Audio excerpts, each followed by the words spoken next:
Well, I grew up on an island, Fogo Island, on the northeast coast of Newfoundland. We're an 8th-generation fishing family, and ours is the first in my family to not fish. My father left the fishery in 1965, not because he wanted to, but because he was forced to.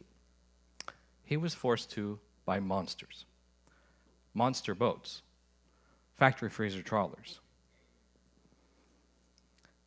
We had, when we were kids, we would go up on the hills at night to look out at the lights of the factory freezer trawlers.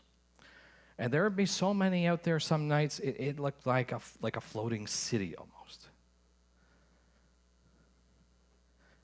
Now, before the factory freezer trawlers came in around the 1960s, Newfoundlanders fished in small open boats sustainably for 300 years.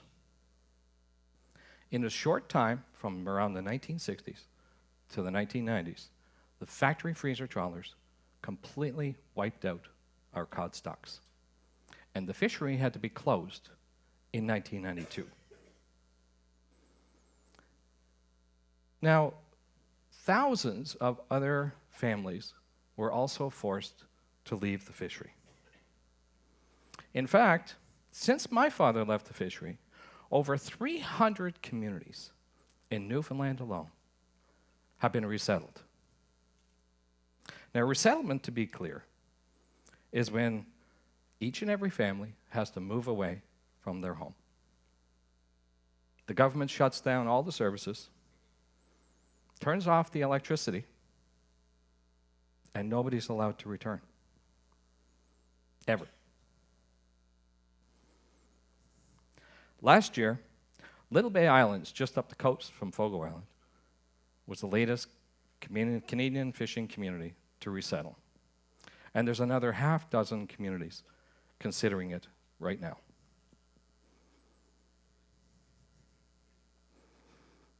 It's taken me my entire adult life to understand why this is still happening.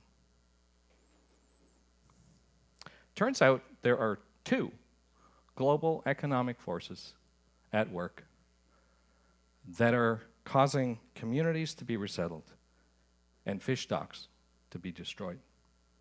The first is the factory freezer trawlers. And the second is industrial scale fish farming. Let's talk about the trawlers first. So the factory freezer trawler was invented in 1953.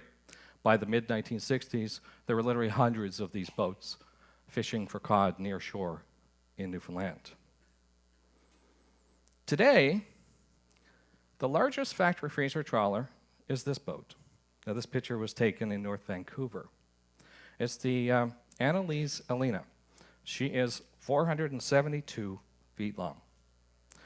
Now, she can catch and freeze about 1 million pounds of fish every 24 hours.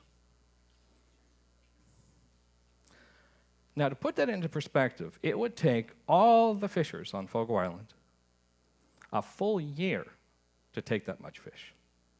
So she'll take in 24 hours what our fishers will take in 1 year. Stay with me on the arithmetic here.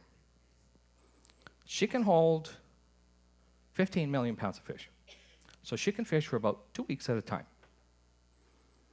Now, in a single 2-week trip, she's going to take as much fish as all the fishers on Fogo Island are going to take in the next 15 years.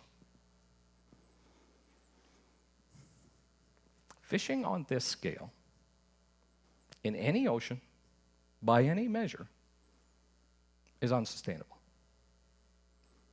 It resettles communities, and it destroys fish stocks.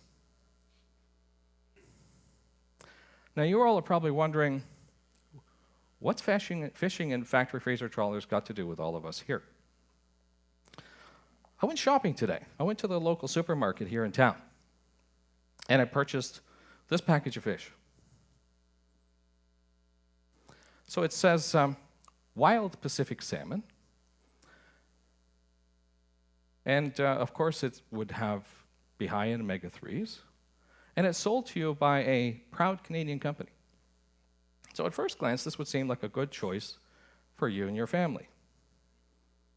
Now, the answer to that question is on the back, where it says, product of China.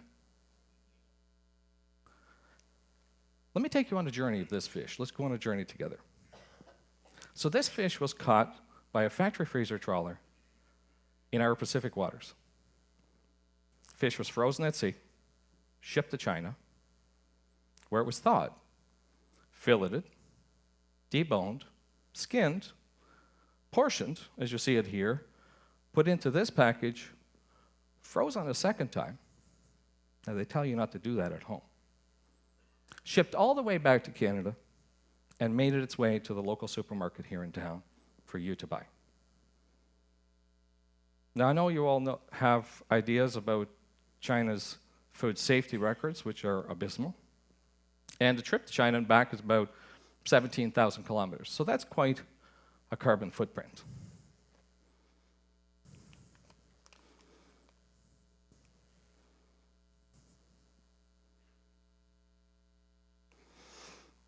Now, I want to give you an understanding of how this plays out globally. Right now, there are 13 factory freezer trawlers fishing in Canadian waters. China has 2,500 of these boats, and virtually every other nation in the world has a fleet of these boats. Here they are. These are all the factory freezer trawlers that are fishing this morning, as we speak right now. Now, I mentioned earlier there were two economic forces that have come to be resettling our fishing communities and have Canadians eating imported fish as a consequence. The second is industrial-scale fish farming. Now, when we think about fish farming, farmed fish, we think about, of course, shrimp and tilapia and bassa, or catfish, from countries like China, Thailand, and Vietnam. They're farmed in swamps like this, in conditions like this. Catfish in abundance like that. So on my fishing trip this morning to the local supermarket, I also purchased this product. So what we have here is that catfish in our supermarkets. So it says bassa fillets on this particular package, and of course, on the back, product of Vietnam. Now, it's not just China and Southeast Asia that are fish farming. The Mediterranean right now produces about 660 million pounds of farmed fish annually. Now, in the Mediterranean, they farm mostly sea bass and sea bream. It goes by a number of different names. You might recognize the Italian version, Branzino. I like that one. It's really cute. Sounds nice. You've probably seen it on the menu of your local restaurant or at the counter in your local fish market. Let's bring this all back home. Canada is a fish-rich nation. And we have some of the highest standards for food inspection in the world. In fact, the Canadian Food Inspection Agency inspects 100% of Canadian fish. So fish that's caught and processed in this country, 100% of it is inspected by our Canadian Food Inspection Agency. The countries that I've just spoken about have very poor food handling standards and equally poor food safety records. Now, to add insult to injury, our Canadian Food Inspection Agency only inspects about 1% of all the fish imported into this country. The rest of it goes uninspected. So we are a fish-rich nation, but we're not eating our own fish. me use cod as an example. I want to come back to cod. So in 2017, we actually exported cod. Canada did. In fact, our cod stocks, which were decimated and closed to fishing in the early 1990s, have come back in tremendous abundance, which is a great story. And we have been fishing it. So much so that in 2017, Canada exported $73 million of cod to other countries. Now, in the same year, we imported cod, mostly from Iceland, Norway, and Russia. You've probably seen it again on your menus and at your local store. In fact, on my shopping trip today to the local supermarket here, couldn't help myself, went to the local, the gentleman at the counter and asked about his cod, and he tells me, of course, it's a product of Iceland.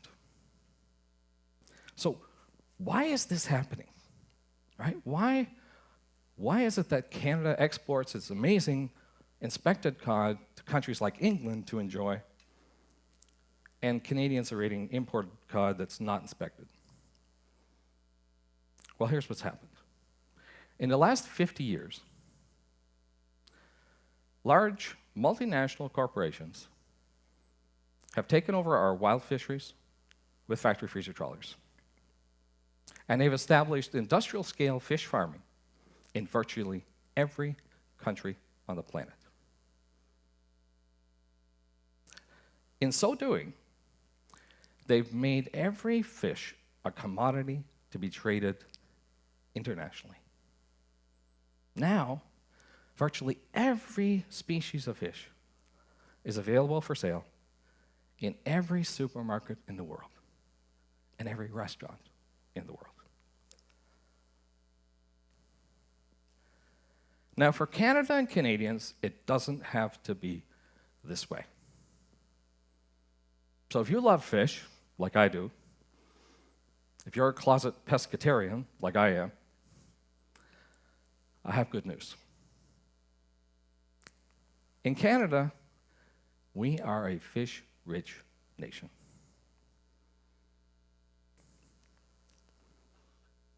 We still have an abundance of wild fish. We are surrounded by 3 oceans, the Atlantic in the east, the Arctic in the north, and the Pacific in the west.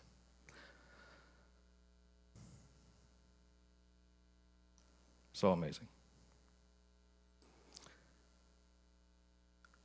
Only Alberta and Saskatchewan don't have an ocean coastline.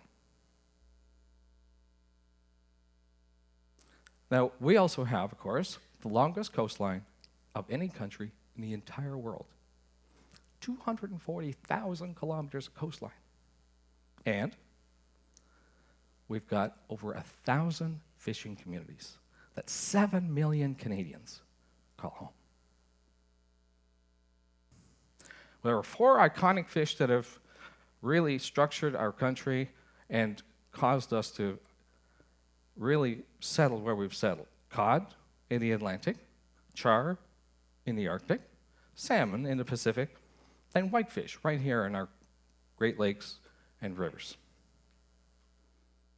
Now, among the amazing variety of fish in our oceans and rivers, there's 1,200 species in total. We've got